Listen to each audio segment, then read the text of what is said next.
nightmare during the morning commute. As I was driving across it, in my mind, I knew the bridge was collapsing. I could just feel it. The bus was bouncing and shaking, and it seemed long, but it was probably less than a minute. Stunning images of a bridge collapse in Pittsburgh. The bridge crumbling while 5 cars and a public bus were crossing, injuring at least 10 people. Rescue crews forming a human chain to pull some people to safety. This on the same day the president visited the Steel City, touting his new infrastructure bill. They're going to fix them all. Not a joke.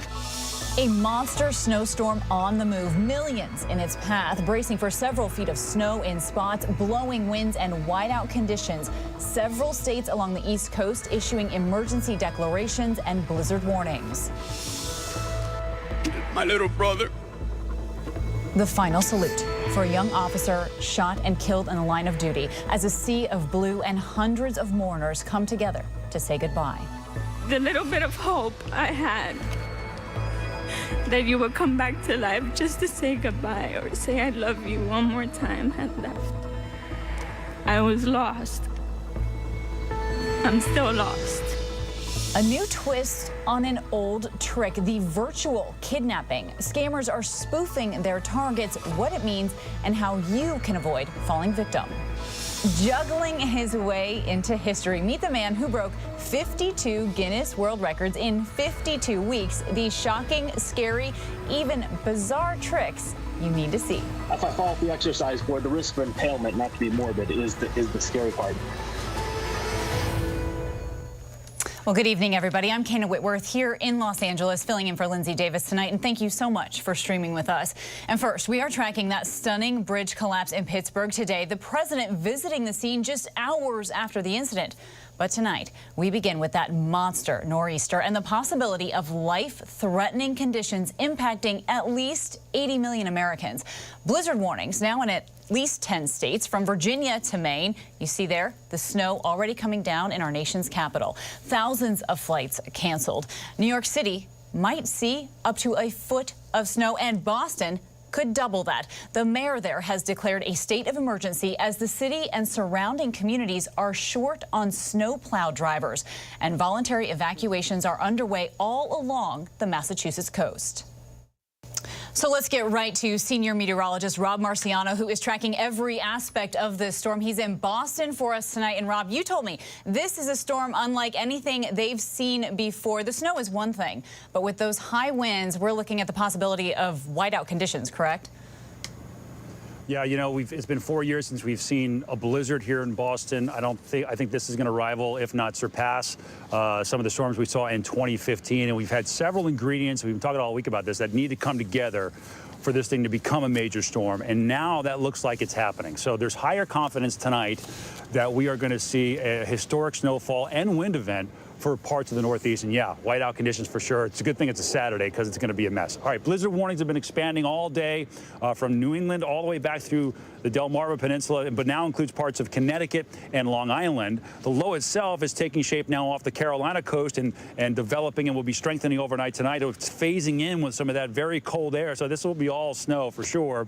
And by tomorrow morning, the snow is going to be flying from Philadelphia, Atlantic City, blowing maybe 50 miles an hour, the snow blowing sideways in Manhattan, piling up, drifting there. I-95 is going to be a mess. I don't think the plows will keep up, and then the wind's going to blow the snow all over the place. 61-mile-an-hour winds in Montauk potentially, 62 plus in Nantucket. I think, you know, we could see a hurricane force wind on the Cape for sure. Power outages there with those winds gusting in slightly heavier, wetter snow, and coastal flooding too will be a problem. But you see by 5 p.m. Eastern New England still getting hammered. All right, here's what we think for snow totals. 3 to 6 inches in places like Philadelphia, a little farther east from Salisbury up through central New Jersey, Manhattan, Fairfield County, Hartford, Springfield, Mass, 6 to 12 inches, and then 12 to 24 inches east of there, including all of Rhode Island and much of eastern Massachusetts. And I think we'll see spots outside of Boston that will see 30-plus inches, and that certainly will pull us in the historic realm of things. We'll be digging out from this thing all day Sunday and then some into Monday. Schools may be closed in some spots into Monday. So you know, these kids who don't want this stuff to happen on the weekends because they want a snow day, I think there'll be some people, some kids, some schools in eastern New England that will have a snow day 2 days after the fact. So Enjoy the sunshine in LA, or at least the warmer temperatures, Kana. We'll be dealing with it here in earnest and trying to have fun while doing so, but it's going to be a doozy of a storm. All right, I appreciate that, Rob. And all those teachers and students can email you directly if they don't get exactly what they want, okay? Okay, fair enough. We'll talk soon. And now to that stunning bridge collapse in Pittsburgh. A public bus and 5 other vehicles crossing when the bridge came down. The bus driver saying that he could actually feel the bridge collapsing. At least 10 people injured, including first responders. And this coming just hours before President Biden visited the city to tout his infrastructure bill. Elwin Lopez reports from Pittsburgh. Tonight, a terrifying morning commute in Pittsburgh. A lot of screaming and static on the phone, stating the bridge fully gave out. Unknown injuries.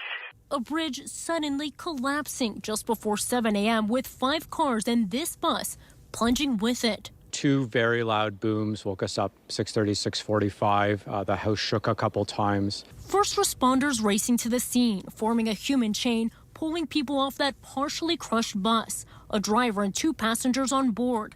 Daryl Luciani was behind the wheel. As I was driving across it, in my mind, I knew the bridge was collapsing. I could just feel it. The bus was bouncing and shaking. I was just happy that the bus finally come to a stop and everyone seemed to be okay. Amazingly, no one was killed and just 10 people suffered minor injuries. Officials say it could have been a lot worse. Snow delayed schools for 2 hours and traffic was light at the time of the collapse. The Pennsylvania Department of Transportation telling us 14,500 vehicles travel over the bridge daily. The overall condition of the 52-year-old structure was listed as poor during its last inspection in September. I walked under it all the time and saw the rust and decay, and that's pretty typical in Pittsburgh. The collapse came just hours before President Biden visited the city to highlight his $1.2 trillion bipartisan infrastructure law. The president seeing the destruction firsthand, vowing to fix all the bridges, promising gigantic change. We got to move. The next time, we don't need headlines saying that someone was killed when the next bridge collapsed. And Elwin Lopez is joining us now from the scene tonight. So, Elwin, you're learning a little bit more about this investigation. Where does it stand right now? Yeah, Kana, federal investigators with the NTSB have just arrived on the scene to help pinpoint the cause of the collapse, and officials here have also brought in heavy equipment to remove the wreckage. That process, Kana, could take several days. All right, Elwin, thank you so much. And joining us now is Pennsylvania Lieutenant Governor John Fetterman. Thank you so much for joining us tonight. My pleasure. Thank you for having me. Now, you spent most of the day in Pittsburgh. In fact, you actually drove across that bridge last night. Is that correct? Yeah, that's absolutely accurate. I started my morning thinking it was going to go much differently, and I heard quickly that what had just happened, and I was stunned. I mean, this is a bridge that, as you mentioned, I literally just drove over yesterday. So I dropped everything and I headed over there immediately, and what I saw was jarring. I couldn't believe my eyes. A bridge that thousands and thousands of Pittsburghers drive over every day just collapsed, and it's.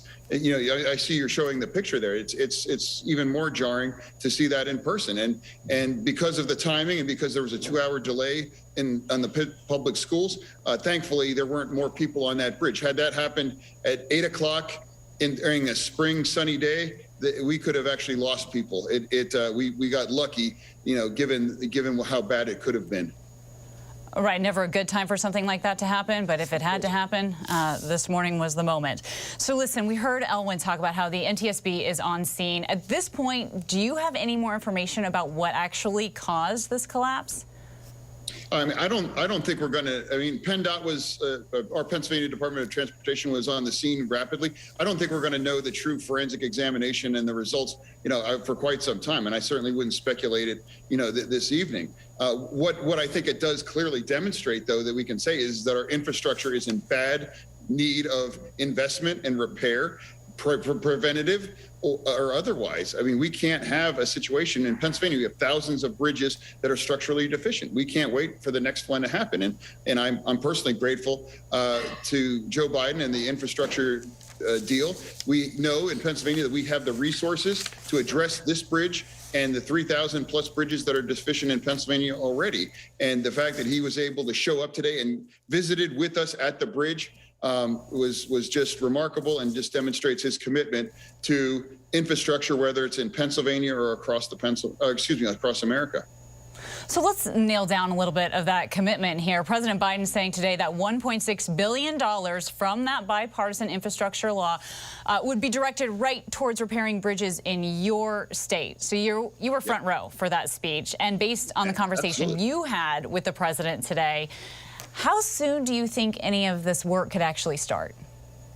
I would say instantaneously. They're already removing the vehicles, like the bus that you saw that was trapped on it. You know, it's going to take a long time just to remove the old bridge and clear that out of there. And there's going to be a lot of great Pittsburgh union workers that are going to make that get right to work on that and make that happen. And this bridge is going to take some time to reconstruct and design. But I have every confidence in the world, because we'll have the resources both from the federal government and the state will have resources because they had the American Rescue Plan that Joe Biden enacted earlier in his presidency. The resources aren't in question. The union manpower to rebuild the bridge isn't the question. And our commitment, whether it's the governor or the federal government, I know we are going to get right to work and work with Mayor Gainey, who was at the scene for most of today too, to make sure that Pittsburgh gets that bridge back in functioning order, to return the 15,000 Pittsburghers that depend on it every day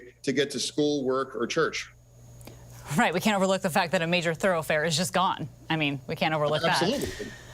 Yeah, so it's going to alter the traffic pattern in Pittsburgh in a way for, I would say, at least the next 12 to 18 months, if not longer. I mean, this is going to be this is a major project, but we'll have the resources now, thanks to the Biden infrastructure bill, to begin to proactively really analyze these bridges and direct the resources that we're going to need to make sure that this never happens again in Pennsylvania. A tremendous failure here. Is it possible it could have been avoided? Let me ask you this. In September, state investigators found that parts of that bridge were in poor condition. So if that was the case, do you have any idea why anything wasn't done to make sure that didn't happen? Well, I can't speak to the individual decision on the individual bridge, but what I can say is that we have thousands of structurally deficient bridges here in Pennsylvania. You know, and Joe Biden is the first president that's actually delivered a bill with the resources and the muscle to make sure that in the coming years, we'll have 0 structurally deficient bridges in Pennsylvania. That's really the goal, is to have 0 bridges in Pennsylvania that are structurally deficient. You know, this was a wake-up call, and it demonstrated that Joe Biden was ahead of the curve on Pennsylvania and this country's infrastructure need. And today, this morning in Pittsburgh, it was Exhibit A through Exhibit Z on the condition of our infrastructure and the dire need that we make substantial investments, not just in Pennsylvania, but all across this country, to make sure this doesn't happen in any community. Well, Lieutenant Governor John Fetterman, we appreciate your time. All right, thank you for the opportunity.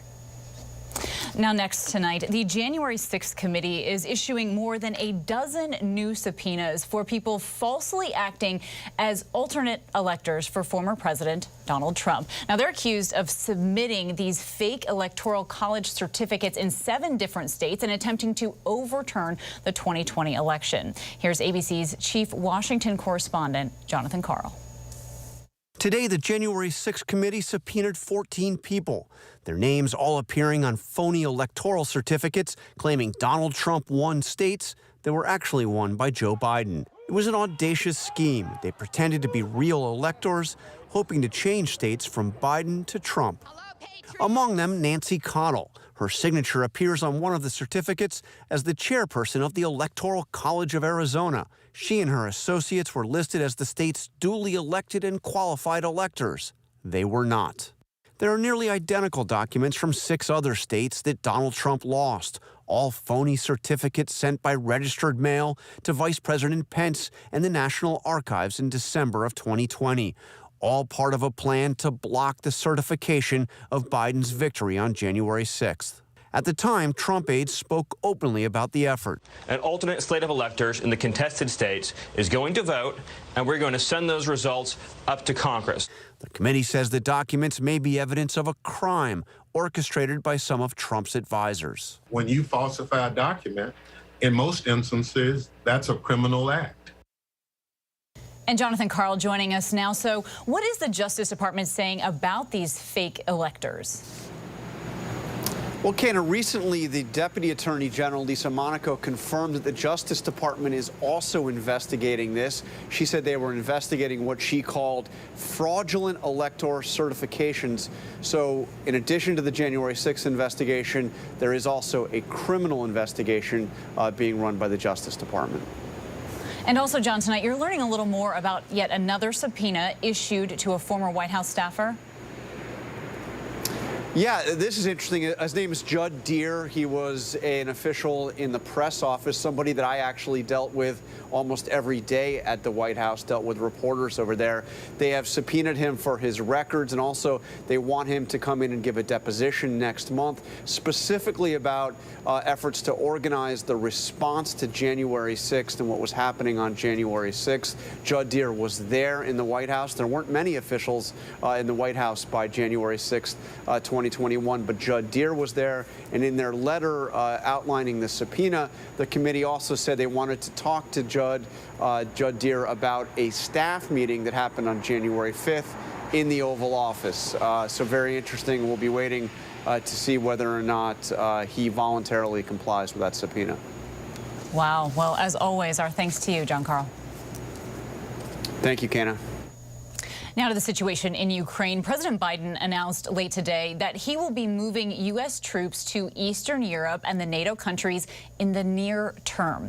Well, this comes after the Pentagon warned that a Russian invasion of Ukraine would be, quote, horrific. Ukraine's president today downplayed those concerns, saying we do not need this panic. ABC's senior foreign correspondent Ian Pannell is in Ukraine once again for us tonight. Tonight, Ukraine's army rehearsing for a war they hope they'll never have to fight, firing Western-made and supplied weapons. And President Biden tonight saying he's getting close to moving U.S. troops to the region, though not to Ukraine. I'll be moving U.S. troops to Eastern Europe and the NATO countries in the near term. Not a lot. In a rare joint press conference today, Defense Secretary Austin and Joint Chiefs Chairman General Milley warning a Russian attack on Ukraine would be swift and horrific. There's a potential that they could launch on very, very little warning. American forces on high alert to support neighboring countries, but both men stressing there is a way out. War is not inevitable, as the Secretary said. The right answer here is a diplomatic solution. The Kremlin insisting today it doesn't want war, but it has over 100,000 troops along Ukraine's borders, and every day it's releasing more videos of its troops in training. President Biden speaking with his Ukrainian counterpart to reaffirm U.S. support, but the two have differences on how significant the crisis is and how great the threat of imminent Russian military action. Today, President Zelensky telling ABC News he thinks the Biden administration is overstating the crisis. Where do you think the White House and the Pentagon are going wrong in their analysis? He says there are risks in repeatedly talking about the threat of war, and he says, in his opinion, this is a mistake. And Ian Pannell joins us now. Going back to those troops President Biden said he may send to Eastern Europe in the near term, what exactly could that mean? Yeah, I mean, it's an interesting announcement. It follows on from a remark that the president made earlier in the week saying that it could perhaps happen sooner or later. We knew that there were 8,500 troops on standby. I think in terms of where the troops are likely to be deployed, if it's Eastern Europe, we're probably talking about the Baltic states, Latvia, Lithuania and Estonia, potentially Poland, although we're waiting, of course, to see those details. Why those countries? Because those are the areas that are most likely to be affected by any potential invasion or instability here in Ukraine. I think it will show a message of solidarity and support to the eastern flank of the NATO alliance. However, here in Ukraine, I think President Zelensky will be lukewarm on the idea. He's repeatedly made the point that he thinks Washington's constant talking about the prospect of some kind of invasion of military action creates panic and disunity in the country. And he feels that's exactly what Vladimir Putin wants. We have to wait for the details of the deployment. It's unlikely to be significant in terms of numbers, but much more significant in terms of the message it sends, not just to NATO, but also to the Kremlin. Ian Pannell, thank you very much. And now back to our shores here. A little bit of good news to report about the pandemic. We appear to be turning a corner with the spread of Omicron in many states, but officials still warning that we shouldn't let down our guard just yet. ABC's Kaylee Hartung is tracking it for us tonight from Houston. Tonight, health experts are urging Americans to stay the course with vaccinations and masking amid promising signs the country is rounding the Omicron peak. My message would be just hang in there, because things look like, at least for what's going on now with Omicron, that things are turning around. Nationally, new COVID cases have dropped 25% in the last 2 weeks, and hospital admissions are down nearly 10%. But in areas like the South and West, many frontline teams are still overwhelmed. Texas has just 7% of its ICU beds open, a record low. Doctors at Texas Children's in Houston say their sickest patients are unvaccinated. It's hard because if your children are under 5, they're just not eligible. So to me, it places even more emphasis on being vaccinated, because if you're protected, your children are less likely to get it. And scientists are now tracking the spread of that Omicron subvariant, BA2, now detected in 24 states. We're keeping a very close eye on it. Looks a bit more transmissible, but not necessarily more severe. And Kaylee Hartung joins us now. Kaylee, the UK is out tonight with some new analysis on that Omicron subvariant BA2. So what are they seeing so far? Yeah, well, Kana, there's some encouraging news from these British researchers who are finding that vaccines appear to be just as effective against BA2 as the original BA1 Omicron. They say it does appear to be spreading faster, but it's too early to know for sure. And they say there is no evidence right now that it leads to more or less severe illness. Kana. All right, Kaylee, thank you so much. Now to a solemn scene in New York City, the funeral for a police officer shot and killed in the line of duty. We heard from his grieving widow and witnessed a sea of blue as thousands of police officers came to pay their respects. Here's ABC's Phil Lipoff. Shoulder to shoulder, they packed St. Patrick's Cathedral to pay respects to 22-year-old NYPD officer Jason Rivera. I would say good morning to you all, but in fact, it's the worst morning ever. Officer Rivera's young widow, Dominique, posting photos of the couple, saying, "This is the heaviest my heart has ever been." They met in elementary school, married for 4 months. Today, describing the horror of being called to the hospital. I said to you, wake up, baby. I'm here. The little bit of hope I had that you would come back to life just to say goodbye or say I love you one more time had left. I was lost. I'm still lost. Outside, snow falling as a sea of blue lined 5th Avenue. Just shows that we all, love each other, and it's truly a brotherhood. Rivera and his partner, Wilbert Mora, were shot and killed on a domestic violence call. Rivera posthumously promoted to detective, his wife with a message for her husband. And although you won't be here anymore, I want you to live through me. And Phil, as you mentioned in your piece, Officer Rivera's partner, Wilbert Mora, was also shot and killed. When do you know when they plan on holding his services as well? Well, Kana, as sad as this was for the Rivera family today and for the New York City Police Department as a whole, they will have to do this again, as you mentioned, early next week as they say goodbye to Officer Mora. And Phil, Officer Rivera's widow used this moment to send a message to the Manhattan District Attorney, calling him out specifically in her eulogy for not keeping her husband and the other men and women in uniform safe. Do you have anything to add to that? Well, bail reform is a big issue in New York, specifically New York City right now, and the new DA has decided he wants to sort of change how they deal with bail to make it more equitable for everybody here, and the police union says that puts more criminals on the street. And as you referenced, Kana, Officer Rivera's wife made reference to that during her eulogy today. Kana? A poignant moment. Phil, thank you so much. And when we come back, the new video showing a prized stealth fighter jet plunging into the sea. And a federal judge resentences Tiger King Joe Exotic. And we have those details. But up next, a new scam tricking people into paying ransom to free loved ones who are perfectly fine. Our look at virtual kidnapping.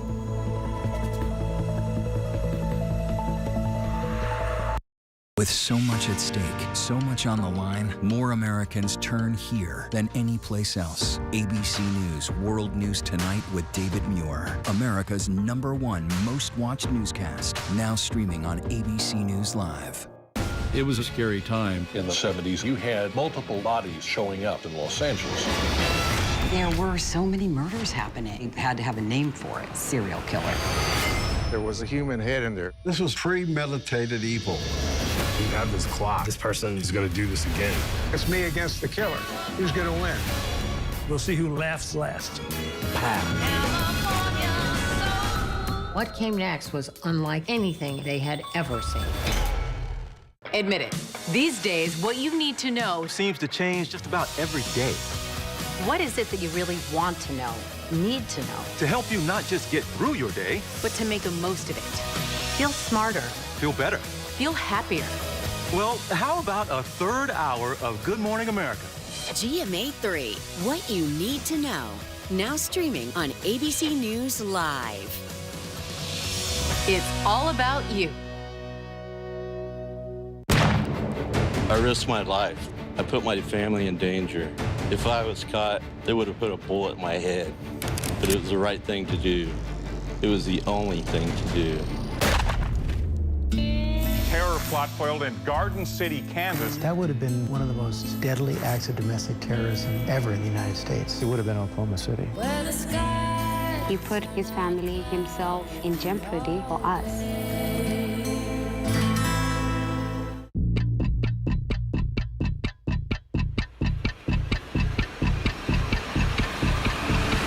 24 hours, assault on the Capitol. The ABC News original, exclusively on Hulu. Now streaming. This is what being live is all about. This is ABC News Live. All right, we're gonna move back. Let's move back. We're surrounded by people squeezing into this bomb shelter. We're on an urgent delivery run. Not afraid to go there. So my question, Mr. President, what are you so afraid of?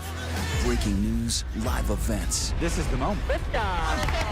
Streaming straight to you, anytime, anywhere. You just met one friend right here. You're watching ABC News Live. Thanks for streaming with us. National parks are incredibly safe places. A crime will happen. Hey, my wife has fallen. She's in really critical condition. At that time, I thought it was just a tragic accident. There's still a lot of questions we need to ask. There were small things that didn't totally add up. This is 2 lives for Harold that have died now. I was shocked. Something's not right.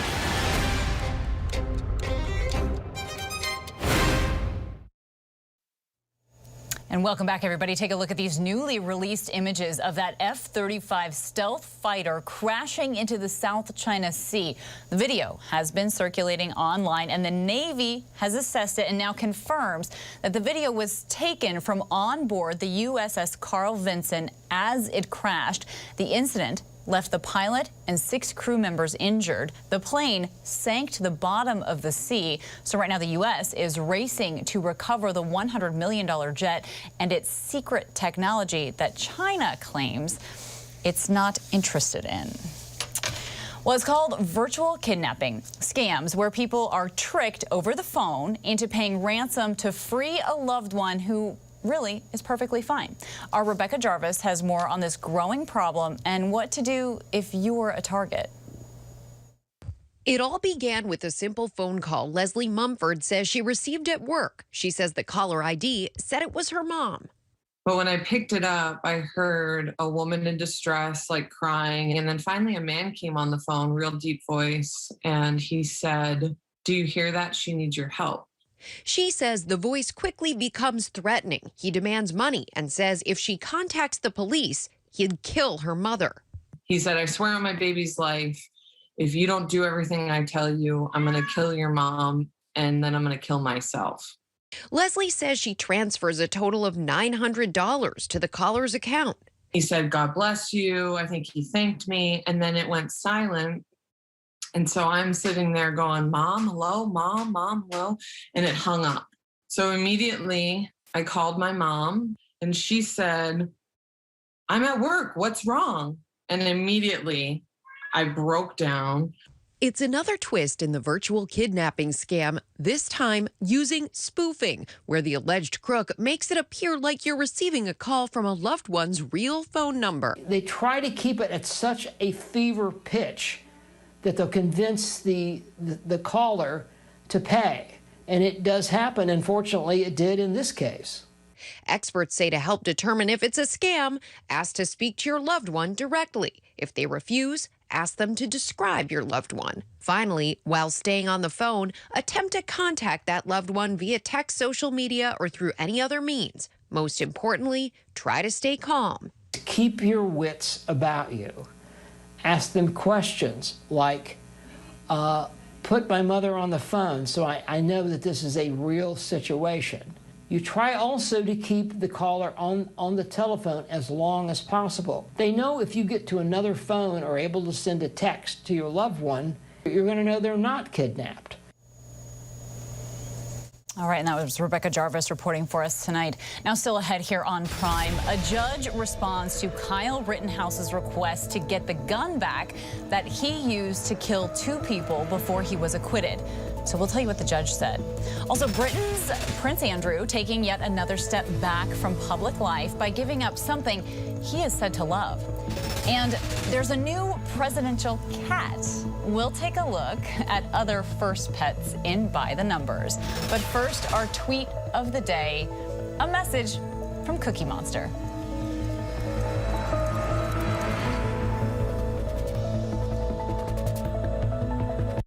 It's an extraordinary story. A computer salesman was supposed to report to prison to begin a 17-year sentence. They let him turn himself into jail with no escort. No one thought he would run. How do you evade capture for 25 years? How do you do that? Now, join the search, following the U.S. Marshals as they uncover new leads in a global manhunt. Can you help catch this fugitive? Have you seen this man? Have you seen this man? Have you seen this man? Listen and join the all-new hunt wherever you get your podcasts. It was a scary time. In the 70s, you had multiple bodies showing up in Los Angeles. There were so many murders happening. You had to have a name for it, serial killer.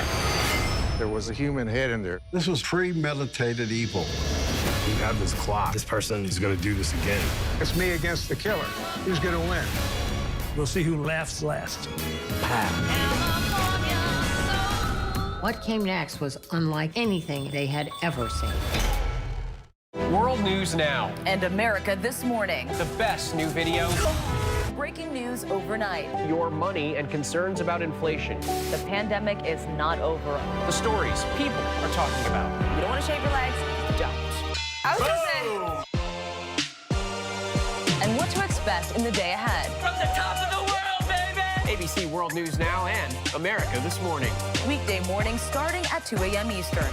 Up all night to keep you up to date. Right now, with so much at stake, Sunday mornings, this is the place. Taking on all the tough questions, straightforward reporting, no spin, no hype, no bull. Thank you for making ABC's This Week with George Stephanopoulos the #1 Sunday morning news show versus the competition. Welcome to This Week.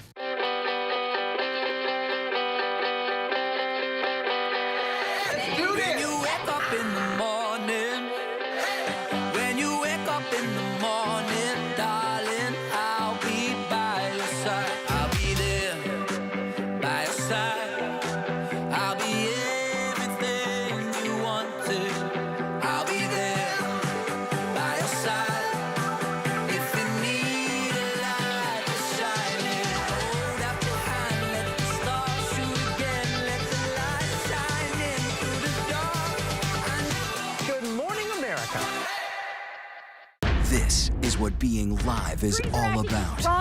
This is ABC News Live. All right, we're gonna move back. Let's move back. We're surrounded by people squeezing into this bomb shelter. We're on an urgent delivery run. Not afraid to go there. So my question, Mr. President, what are you so afraid of? Breaking news, live events. This is the moment. Streaming straight to you, anytime, anywhere. You just met one friend right here. You're watching ABC News Live. Thanks for streaming with us.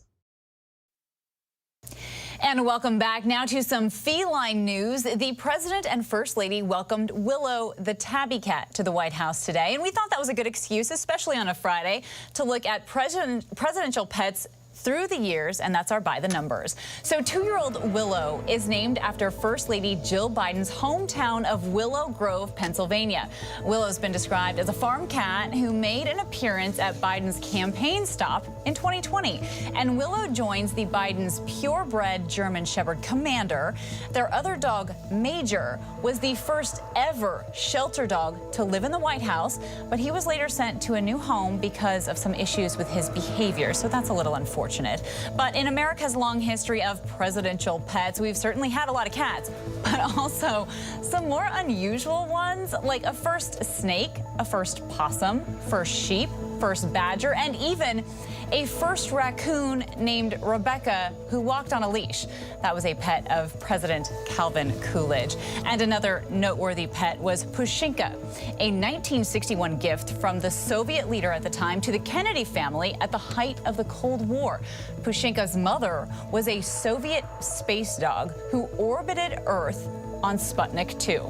And finally, nearly every single president in our history has had a pet except for President Donald Trump, the first president in more than 100 years to not bring an animal into the people's house.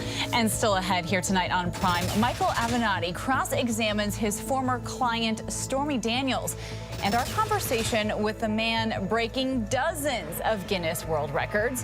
But first, a look at our top trending stories on abcnews.com.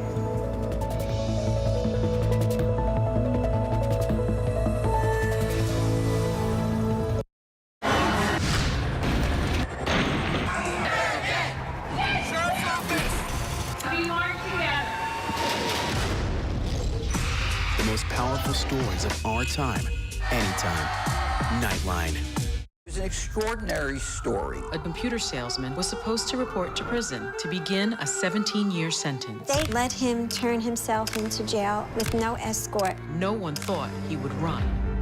How do you evade capture for 25 years? How do you do that? Now, join the search, following the U.S. Marshals as they uncover new leads in a global manhunt. Can you help catch this fugitive? Have you seen this man? Have you seen this man? Have you seen this man? Listen and join the all-new hunt wherever you get your podcasts. Now streaming on ABC News Live 2020. True crime, cinematic, real-life drama, stunning, the unthinkable. Follow the clues. The Hunt. True crime 2020. Now streaming on ABC News Live.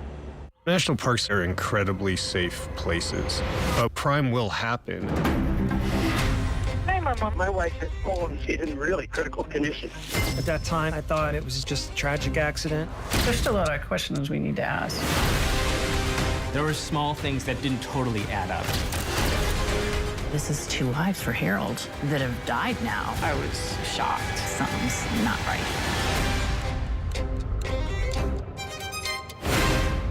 Admit it.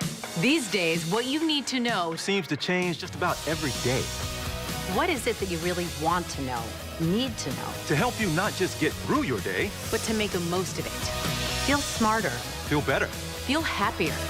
Well, how about a third hour of Good Morning America? GMA 3, what you need to know. Now streaming on ABC News Live. It's all about you. I know what happened, and I'm not guilty. Why the fascination with criminal trials? Figure out what's really out there. She revealed she had murdered his family. I know in my heart that he did this. It's the time of suspicion. The ending's really tough. You don't know whether truth is going to be difficult to find unless you try to find it.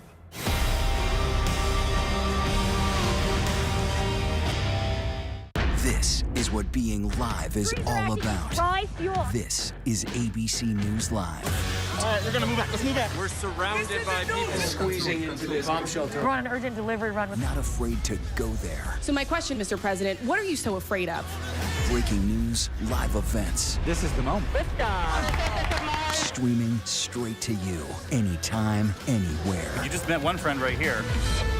You're watching ABC News Live. Thanks for streaming with us.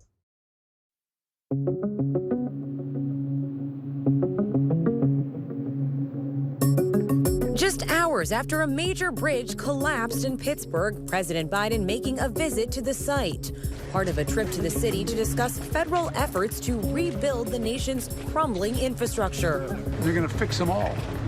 Not a joke. The president thanking first responders who rushed to the scene this morning when the snow-covered bridge gave out, leaving cars overturned and a bus hanging perilously off the edge of the road. The bus was bouncing and shaking, and it seemed long, but it was probably less than a minute that the bus finally came to a stop. Pittsburgh authorities say so far there are no deaths and 10 minor injuries. The president touted the newly enacted bipartisan infrastructure law. This is the first time in the country's history that we dedicated a national program to repair and upgrade bridges.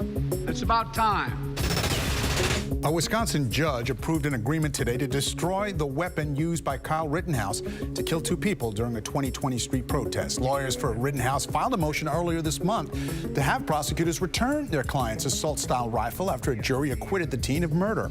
The attorneys argued Rittenhouse wanted to destroy it himself so that it could not be used as a political symbol, celebrating the shooting in Kenosha. But in the end, both sides agreed to have the Kenosha police destroy the weapon.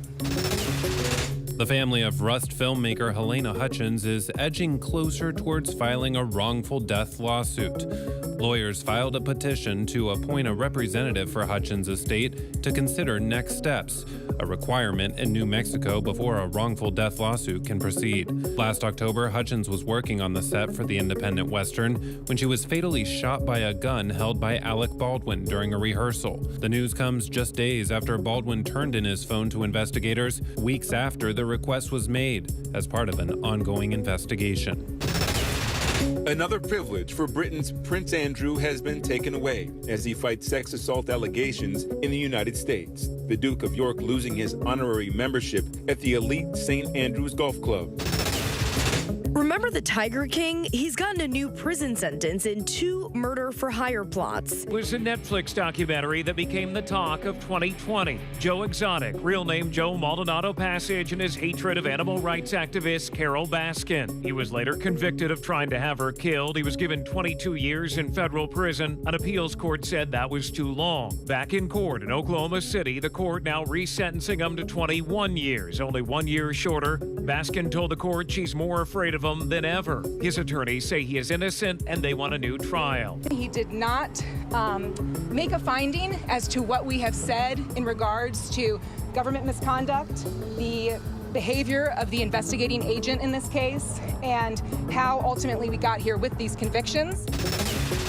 Apple's most talked about release isn't its phone, it's emojis, out with 37 of them as part of its upcoming iOS 15.4 software update. In part of its move towards inclusivity, there will be a pregnant man, pregnant person, and person wearing a crown. There are also some new hand gestures, including the South Korean finger heart. Every emoji release has a few saucy numbers. In this case, it's the biting lip emoji, and potentially some others, depending on creative interpretations. And welcome back. So we have an update now on that dramatic shooting that we first reported last night. It happened in Houston. Now, you probably remember this gun battle here. It played out in broad daylight in the middle of the street. 3 officers were wounded when the suspect opened fire following a police chase. And tonight, we have learned that 2 of those officers have been released from the hospital and a 3rd is in stable condition. And as for the suspect, he was wounded in the neck. He was captured after barricading himself inside a house for several hours. And Michael Avenatti's cross-examination of his former client continued in a Manhattan federal court. The one-time porn actress said that he stole from her and lied to her. Avenatti, who is representing himself, has pled not guilty to stealing $300,000 of a book advance that was meant for Daniels. And under cross, she denied that Avenatti ever agreed to take a cut of her book proceeds, and she said that he told her he would never take a penny from her for the book. Alex Perez, thank you so much. And now, a storied rock legend gave a streaming service that has more than 172 million paid users an ultimatum this week. It's Joe Rogan or me. Neil Young told Spotify he didn't want to share a platform with the podcaster who has been accused of spreading misinformation about COVID-19 and the vaccine.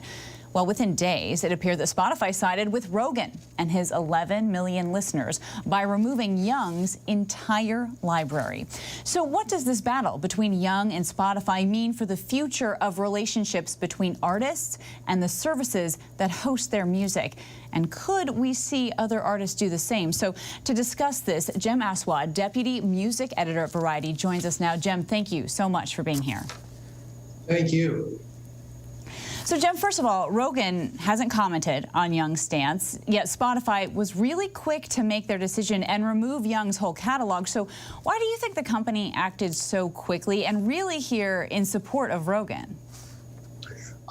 Because the relationships are different between the two of them. Joe Rogan has a deal with Spotify, and it's a $100 million deal. He's their biggest podcast by far, and they have him exclusively. They have that podcast exclusively. Neil Young, he is signed to Warner Records. His music is available on all the other streaming services. So it's not an apples to apples comparison necessarily.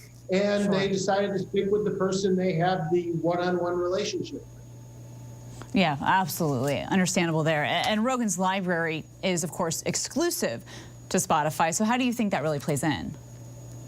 It is arguably the decisive factor. Right. You know, it's a deal that they need to protect. It also, as far as I can tell, makes them a lot more money than a relationship with Neil Young would. You know, they're paying out royalties to artists, right holders, not necessarily the artists themselves, usually the record companies. So it's really a different kind of relationship, and it's frankly not surprising that they would stick with the one that is A, exclusive, and B, making them a lot more money. Right, of course, one of their most popular. So Young is a very principled artist. He's made other stances before. How do you think that played into this back and forth?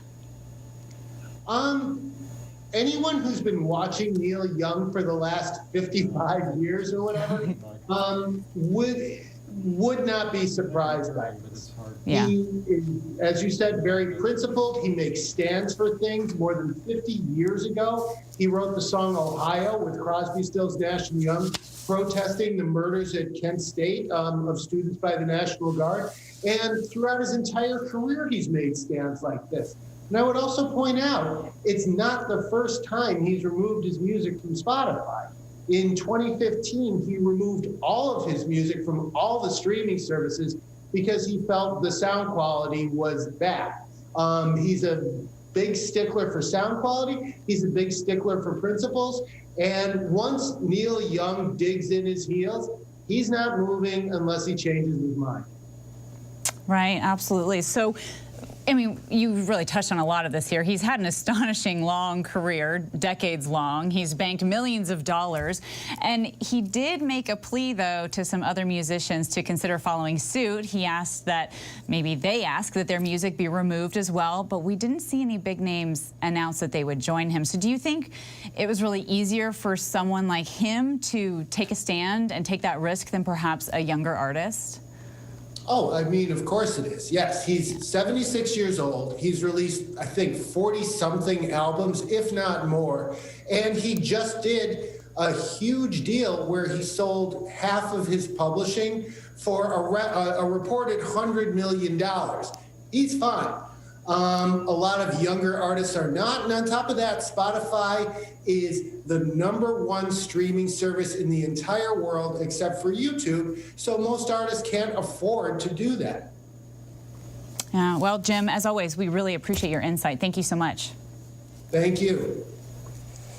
Now to the Winter Olympics, where Chinese officials are struggling to keep the games and their nation safe amid the pandemic.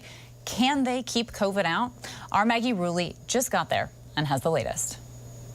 We just landed in Beijing. That's the kind of thing we've been seeing everywhere. From the second the plane lands, the entire crew that sort of deplanes the aircraft is dressed head to toe in hazmat suits. And it's so wild because you feel like you're back in 2020. You know, so much of the world has kind of moved past the hazmat suit stage. But when you're here, you're like thrown back into the past. But you have to think that as weird as it feels to be welcomed by dozens of people wearing hazmat suits, it must be equally bizarre for everyone here in China to be welcoming a plane load of people not in hazmat suits. I mean, just the clash of cultures, you feel it immediately when you land.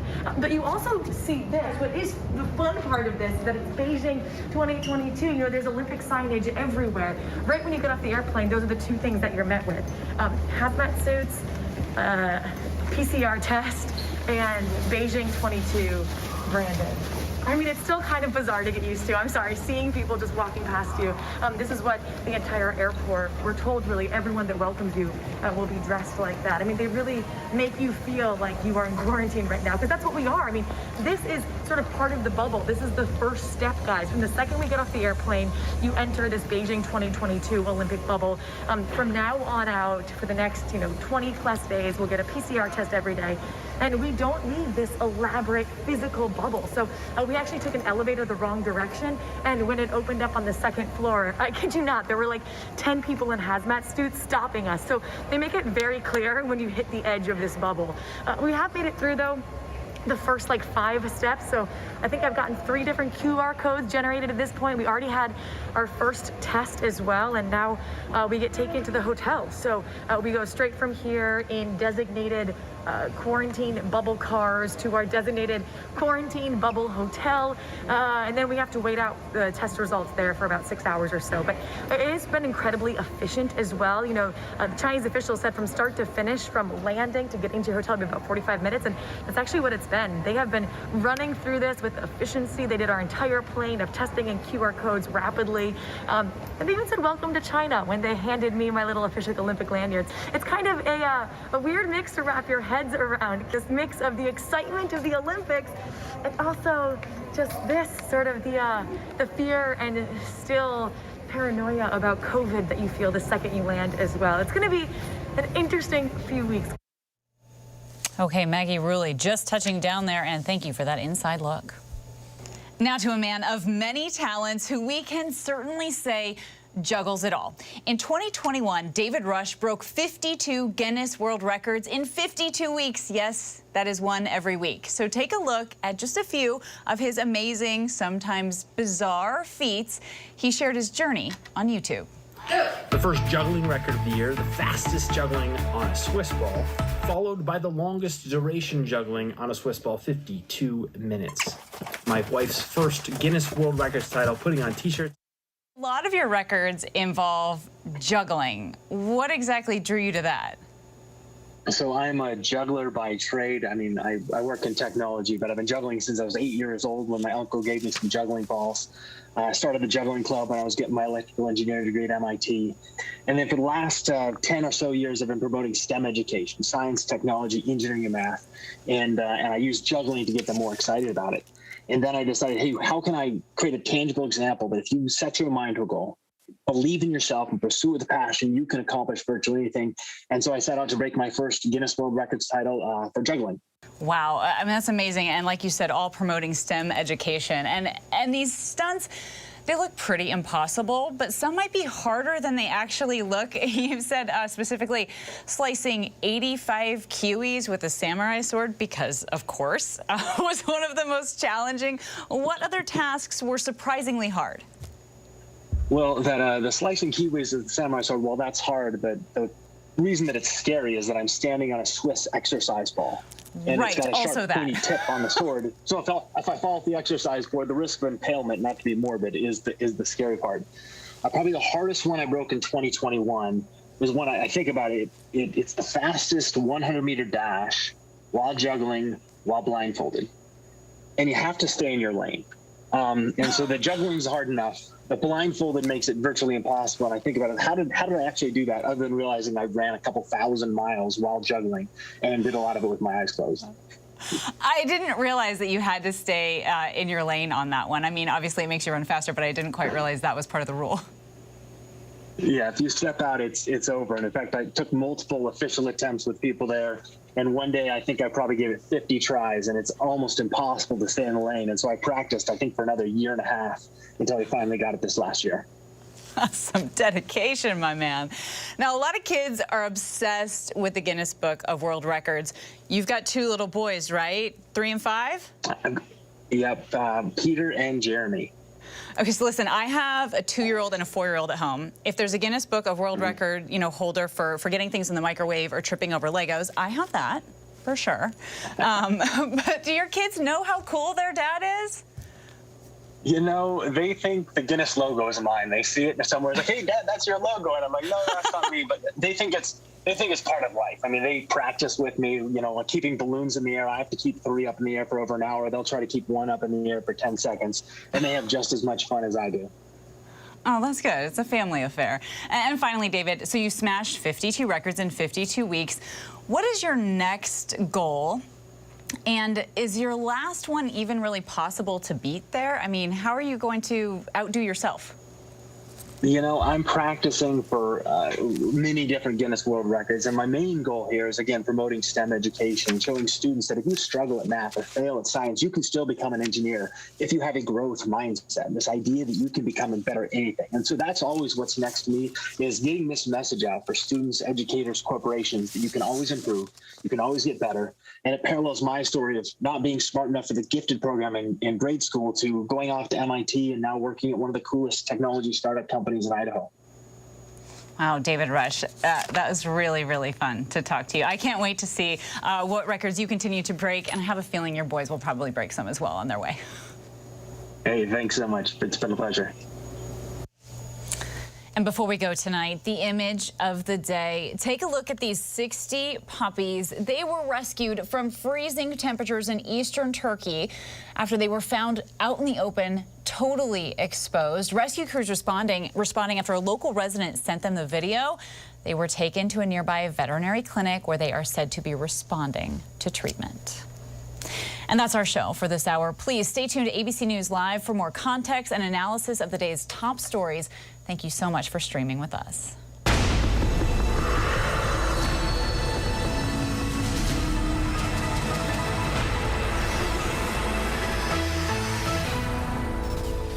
And coming up in the next hour, after that bridge collapse in Pittsburgh, we ask the experts, what is the most pressing infrastructure needs in this country right now? And an update on a story that we have been covering for months of one woman and her journey from Afghanistan to America, where she is trying to start a new life. And so many are like her. Stay with us. More Americans choose ABC News, America's #1 news source. This is what being live is all about. This is ABC News Live. All right, we're gonna move back. Let's move back. We're surrounded by people squeezing into this bomb shelter. We're on an urgent delivery run. Not afraid to go there. So my question, Mr. President, what are you so afraid of? Breaking news, live events. This is the moment. Streaming straight to you, anytime, anywhere. You just met one friend right here. You're watching ABC News Live. Thanks for streaming with us. Admit it.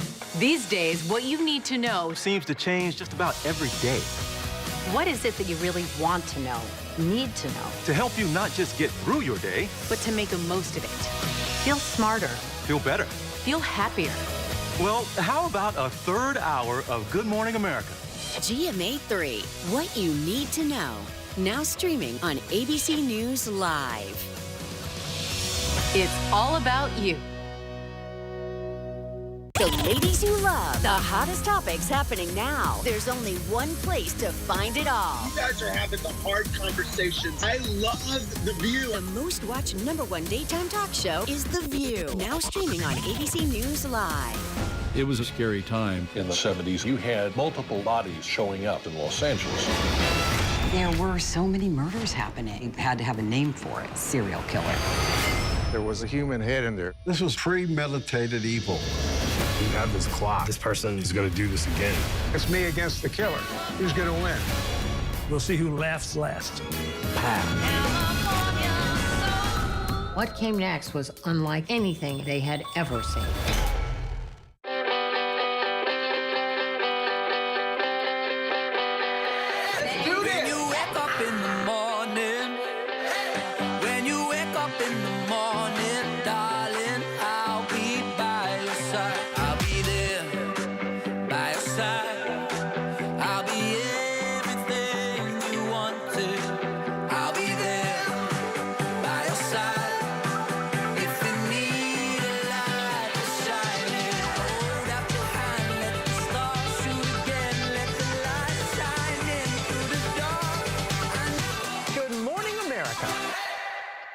ABC News honored winner of 9 Edward R. Murrow Awards, more than any other network, including winning for the 3rd straight year the award for overall excellence in television.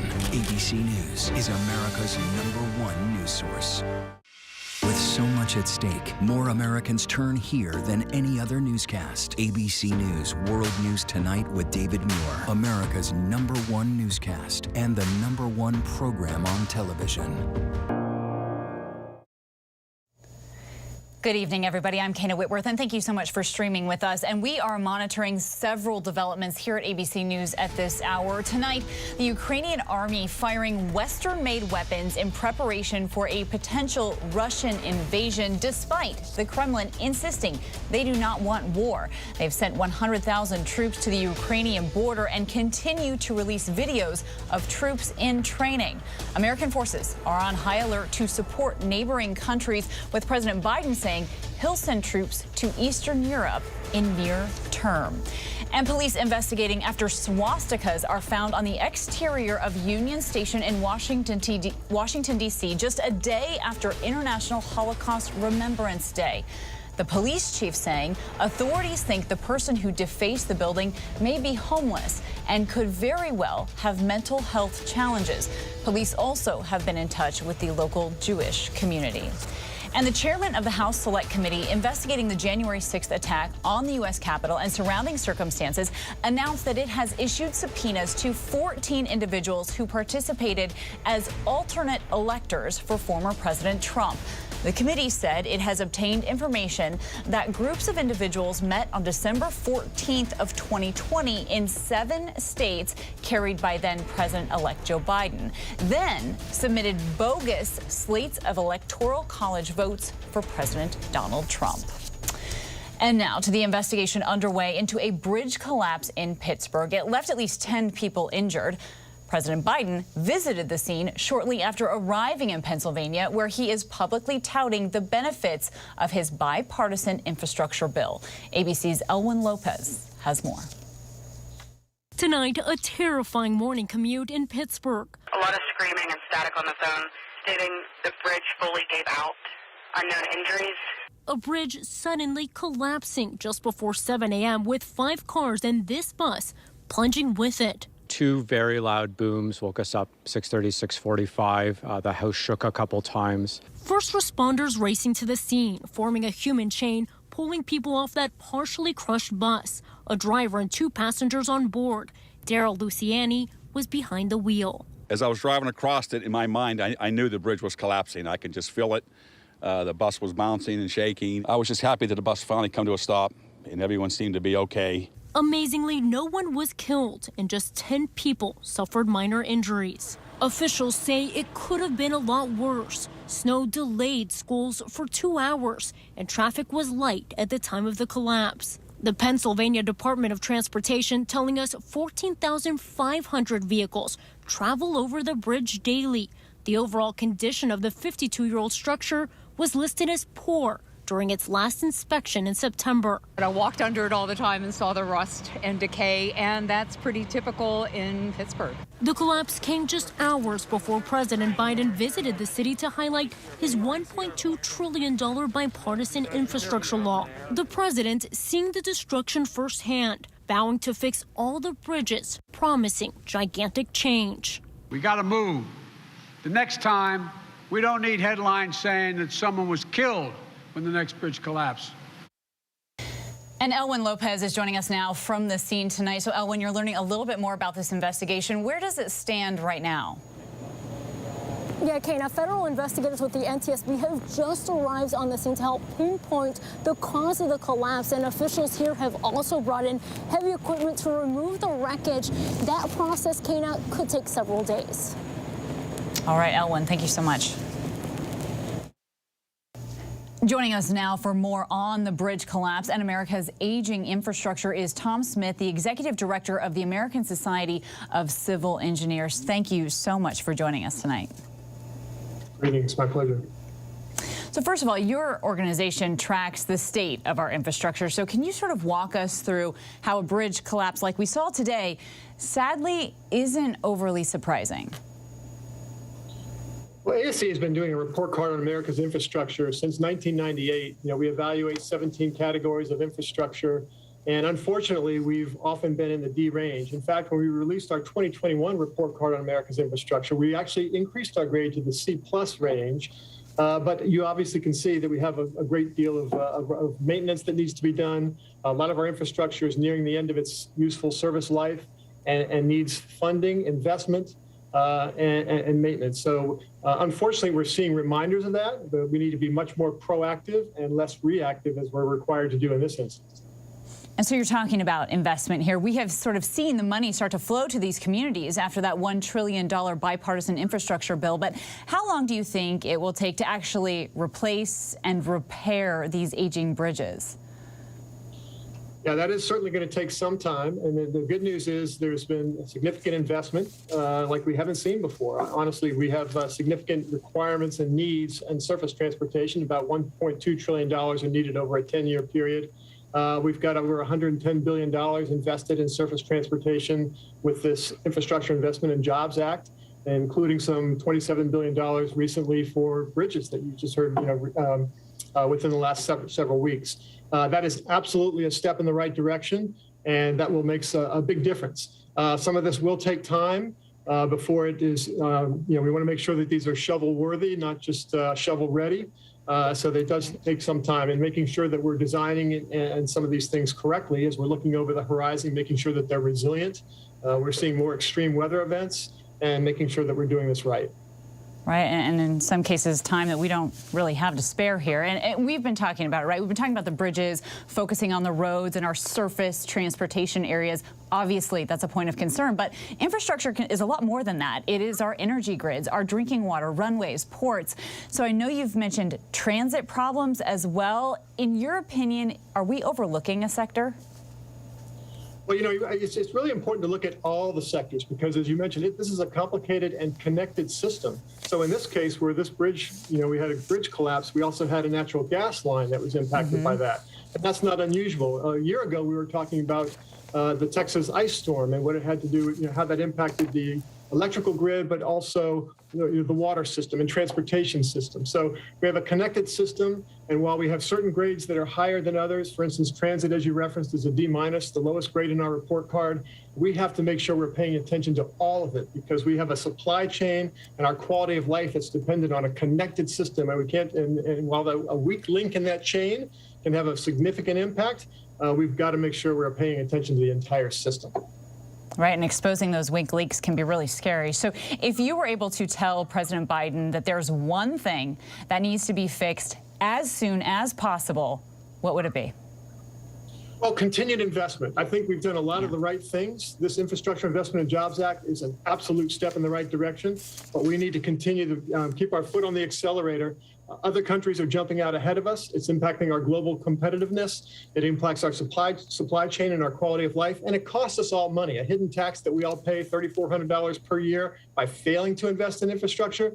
It's going to be far more efficient and effective and cost-effective by investing in infrastructure and continuing to invest and supporting the state and local governments as they do this as well, and promoting public-private partnerships and streamlining the permitting process as best we can to ensure that we make this, enable this process while also protecting the environment and our historical heritage and all the things that we need to protect while ensuring that we are looking over the horizon and protecting ourselves for the future.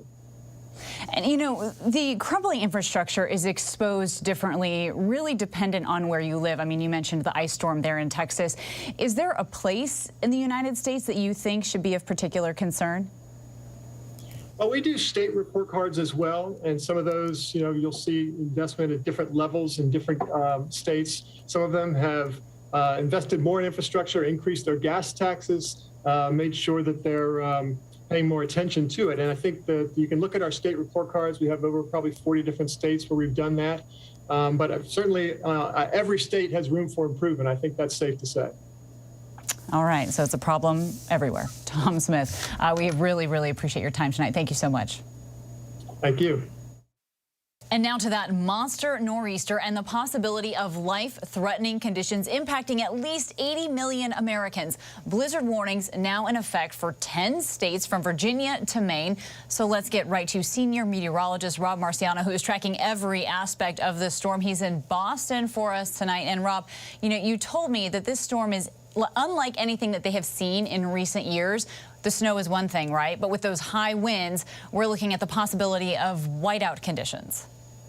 Yeah, it's been 4 years since we've seen a blizzard here in Boston. I think this is going to rival, if not surpass, some of the storms we saw in 2015. And we've had several ingredients, we've been talking all week about this, that need to come together for this thing to become a major storm. And now that looks like it's happening. So there's higher confidence tonight that we are going to see a historic snowfall and wind event for parts of the Northeast. And yeah, whiteout conditions for sure. It's a good thing it's a Saturday because it's going to be a mess. All right, blizzard warnings have been expanding all day from New England all the way back through the Delmarva Peninsula, but now includes parts of Connecticut and Long Island. The low itself is taking shape now off the Carolina coast and developing and will be strengthening overnight tonight. It's phasing in with some of that very cold air, so this will be all snow for sure.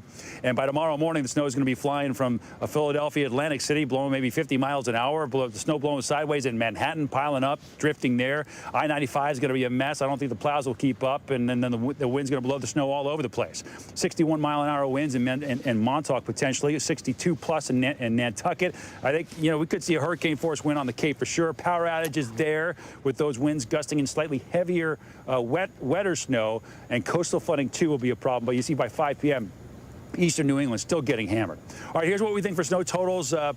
3 to 6 inches in places like Philadelphia, a little farther east from Salisbury up through central New Jersey, Manhattan, Fairfield County, Hartford, Springfield, Mass, 6 to 12 inches, and then 12 to 24 inches east of there, including all of Rhode Island and much of eastern Massachusetts. And I think we'll see spots outside of Boston that will see 30-plus inches, and that certainly will pull us in the historic realm of things. We'll be digging out from this thing all day Sunday and then some into Monday. Schools may be closed in some spots into Monday. So these kids who don't want this stuff to happen on the weekends because they want a snow day, I think there'll be some people, some kids, some schools in eastern New England that will have a snow day 2 days after the fact. So enjoy the sunshine in LA, or at least the warmer temperatures, Kana. We'll be dealing with it here in earnest and trying to have fun while doing so, but it's going to be a doozy of a storm. All right, I appreciate that, Rob. And all those teachers and students can email you directly if they don't get exactly what they want, okay? Okay, fair enough, fair enough. We'll talk soon. We turn now to the tens of thousands of Afghan refugees starting a new life here in America.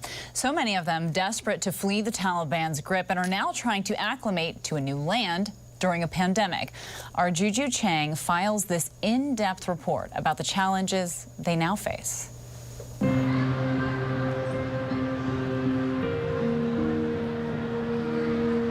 Oh, it's my favorite, pasta.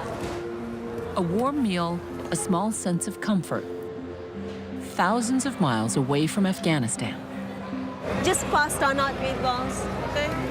This young woman, we're calling her Layla to protect her family back home, is doing her best to make this refugee camp here at Holloman Air Force Base in New Mexico feel like home, at least for now. What do you like about the camp? The first very important thing about the camp that I and everyone else here likes it is the safety that they are giving us. Safety is something that we didn't have for years in Afghanistan. The danger is still fresh for Layla. I was in the bank waiting to withdraw some money. I heard gunshots and then everyone was like, Taliban are in here, and we were hiding under the desks after I got out, and everyone was panicking. 14. She didn't want to reveal her face last summer when she was still in Afghanistan, just after Kabul fell to the Taliban. Every time that there is a knock on the door, I think they are coming for me because I have worked with international agencies. Layla is, in many respects, what the Taliban feared, a college-educated woman who flourished with the freedoms gained during the 20 years of U.S. intervention. Why are educated women such a threat to the Taliban? If I get educated, I'm not going to let my sons to go and join Taliban and be one of them. And that is what every other mom would do. So they are afraid of us. Layla and her husband, who we're calling Youssef, are among the 76,000 Afghans forced to flee to the U.S. after the Taliban returned. Many worked for America or Western allies. When we first met Layla in December, she was one of the 34,000 waiting in limbo. Nonprofit agencies and community groups had been working overtime to help get them into more permanent homes. We gained rare access to this tent city at Holloman Air Force Base in New Mexico, named Aman Omid Village, which for Afghans means peace and hope. It popped up within days after the fall of Kabul. So this is sort of that shining place for them to come to.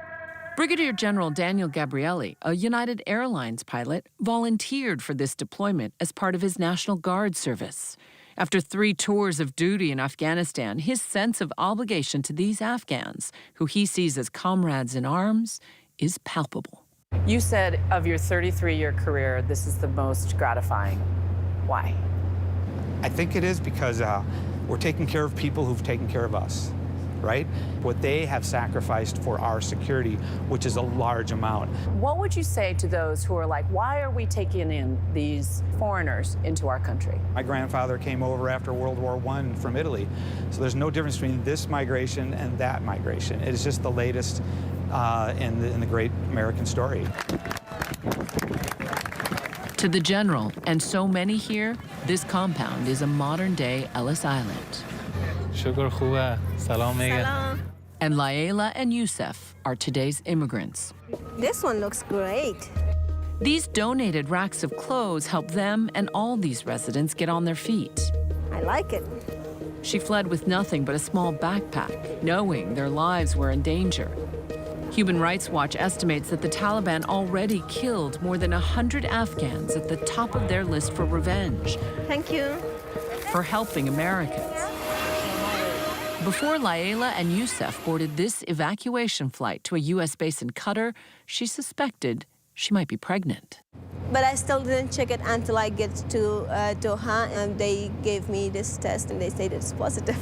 Yep, one baby, the other baby right there. This is the moment she got startling news. How'd you find out you were having twins? Oh, I didn't know that until like 13th week when I landed in New Mexico.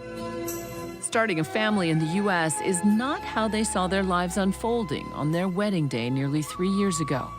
This video, a poignant reminder of happier times in Afghanistan, surrounded by loved ones, before the Taliban seized power.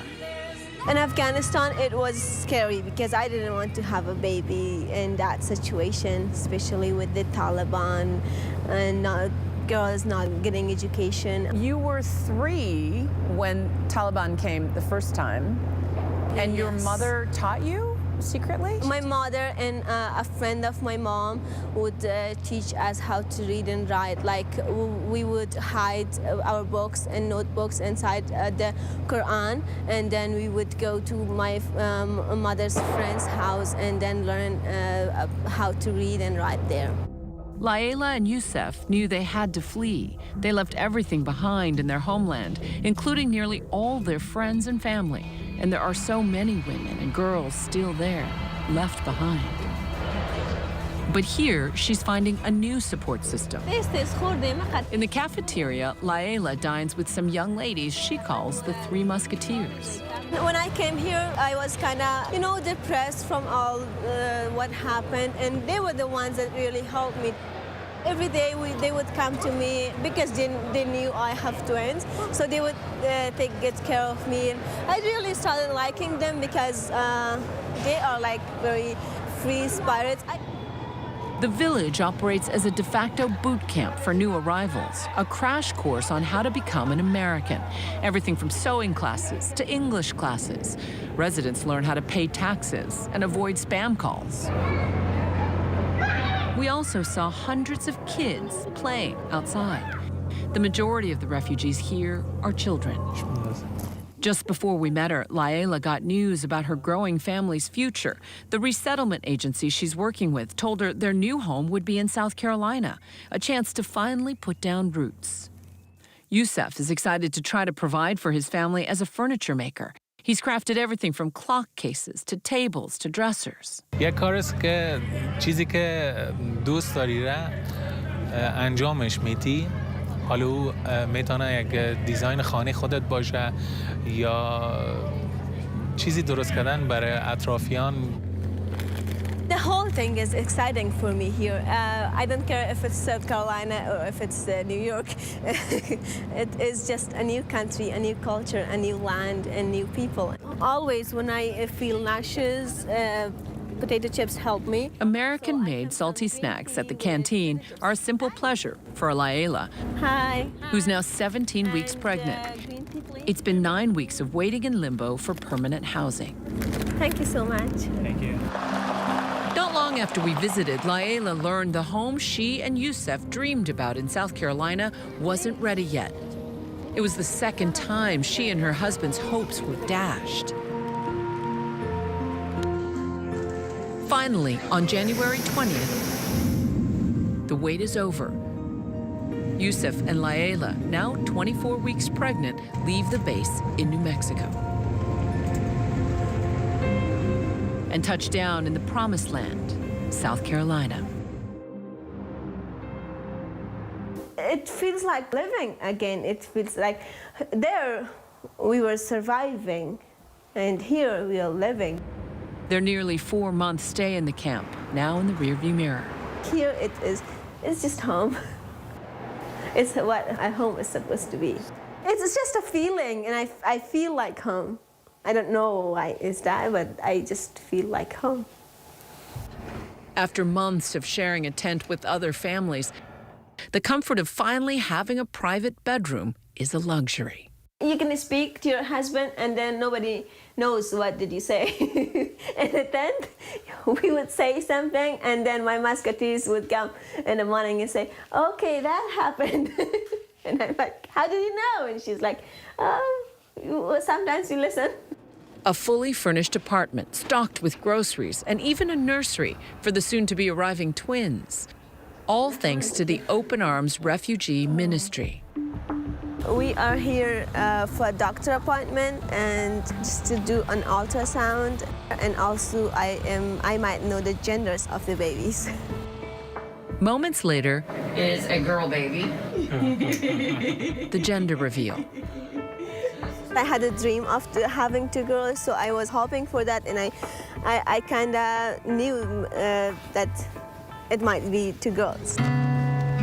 2 healthy girls, free to get educated as Americans, to enjoy life, liberty, and the pursuit of happiness.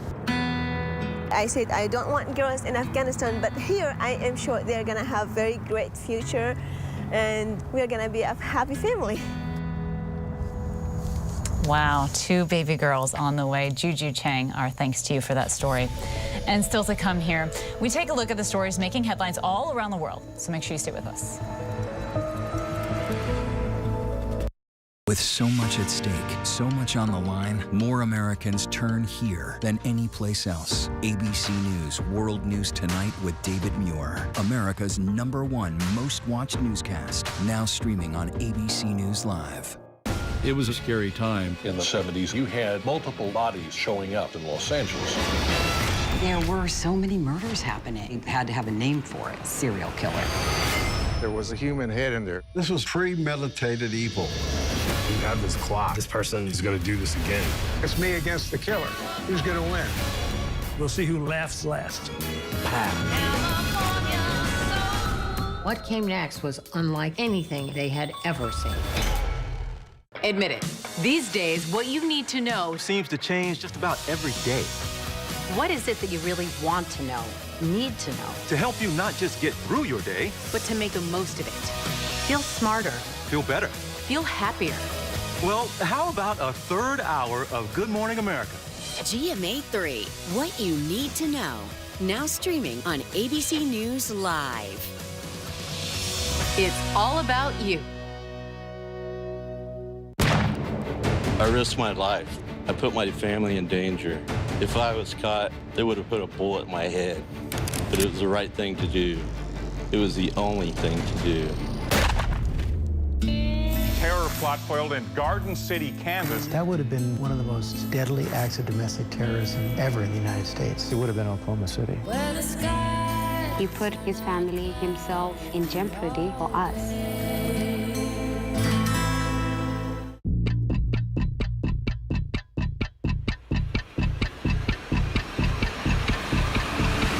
24 hours, assault on the Capitol. The ABC News original, exclusively on Hulu. Now streaming.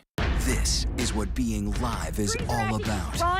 This is ABC News Live. All right, we're gonna move back. Let's move back. We're surrounded by people squeezing into this bomb shelter. We're on an urgent delivery run. Not afraid to go there. So my question, Mr. President, what are you so afraid of? Breaking news, live events. This is the moment. Streaming straight to you, anytime, anywhere. You just met one friend right here. You're watching ABC News Live. Thanks for streaming with us. National parks are incredibly safe places, but crime will happen. Hey, my wife has fallen. She's in really critical condition. At that time, I thought it was just a tragic accident. There's still a lot of questions we need to ask. There were small things that didn't totally add up. This is 2 lives for Harold that have died now. I was shocked. Something's not right.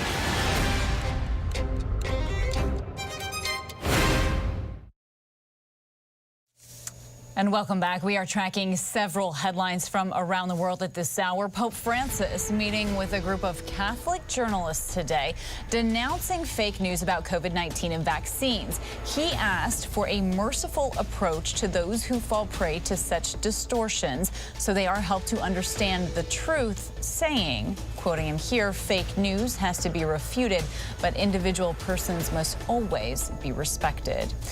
As much as 160,000 liters of crude oil that leaked from a pipeline spilled into the Gulf of Thailand on Tuesday night. Now, according to the company, Star Petroleum Refining Public Company, the leak was stopped by early Wednesday morning.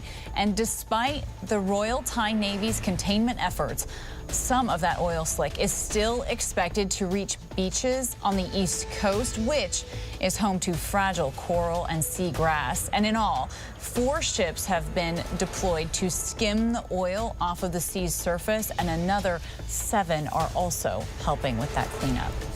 And tonight, the sole survivor of a capsized boat was found off Florida's coast. Juan Esteban Montoya, a young Colombian man, was traveling alongside his younger sister. Family and friends of Montoya held a vigil on Thursday night in his hometown. Montoya says he was traveling with a group of 40 people. So authorities say they found 5 bodies and believe 34 others also died on that migrant voyager. U.S. officials have declined to release details, including the nationalities of the boat's passengers. And still to come here tonight, is it the worst kind of shortage ahead of some of this weekend's big football playoff games? We'll talk about that.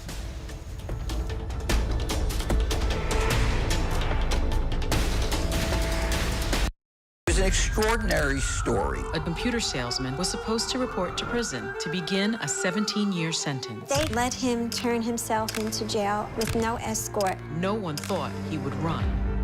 How do you evade capture for 25 years? How do you do that? Now, join the search, following the U.S. Marshals as they uncover new leads in a global manhunt. Can you help catch this fugitive? Have you seen this man? Have you seen this man? Have you seen this man? Listen and join the all-new Hunt wherever you get your podcasts. It was a scary time. In the 70s, you had multiple bodies showing up in Los Angeles. There were so many murders happening. You had to have a name for it. Serial killer. There was a human head in there. This was premeditated evil. You have this clock. This person is going to do this again. It's me against the killer. Who's going to win? We'll see who laughs last. What came next was unlike anything they had ever seen. This is what being live is all about. This is ABC News Live. All right, we're gonna move back. Let's move back. We're surrounded by people squeezing into this bomb shelter. We're on an urgent delivery run. Not afraid to go there. So my question, Mr. President, what are you so afraid of? Breaking news, live events. This is the moment. Streaming straight to you, anytime, anywhere. You just met one friend right here. You're watching ABC News Live. Thanks for streaming with us. Welcome back. So inflation has sent the price of everyday items soaring, and now it is also causing the cost of game day supplies to spike. This is just days before the Super Bowl, really, and we've got a playoff weekend ahead. You're going to be spending more for chicken wings and some other things. ABC's Victor Okendo has more. With the Super Bowl less than a month away, could there be a shortage of supplies for Super Bowl parties? The world's largest liquor maker warning that supplies are running low, saying that prices could be rising for some of their best sellers, including Don Julio tequila, and a favorite Super Bowl snack, chicken wings, now running low at restaurants and supermarkets. We haven't experienced a chicken wing shortage at Sue Leonard, but we have deliveries planned coming up, and we're hoping we're not going to run into a supply chain problem and get shorted at all. According to the USDA, the price per pound is up by more than $1 compared to last year. An 8-piece order of wings up nearly $3 on average. It's crazy, but you got to get a product that people can afford to do. You know, you can't charge $100 million for wings, you know, no matter how much they go up, or you can't overcharge for a draft beer. So it's that, okay, what are we got to make sure the customer's happy. From atomic to lemon pepper, we make it our way. Some restaurants, like Wingstop, altering their menus, now offering chicken thighs. Last year, Americans consumed some 1.42 billion wings during the big game. This year, the National Chicken Council says there won't be a wing shortage. Like almost anything else you buy right now, wings might be a little bit more expensive, but they'll be stocked. Okay, well, we take them spicy out here. Victor, thank you so much. And that is our show for tonight. Please stay tuned to ABC News Live for more context and analysis of the day's top stories. I'm Kana Whitworth in Los Angeles, and thank you so much for streaming with us.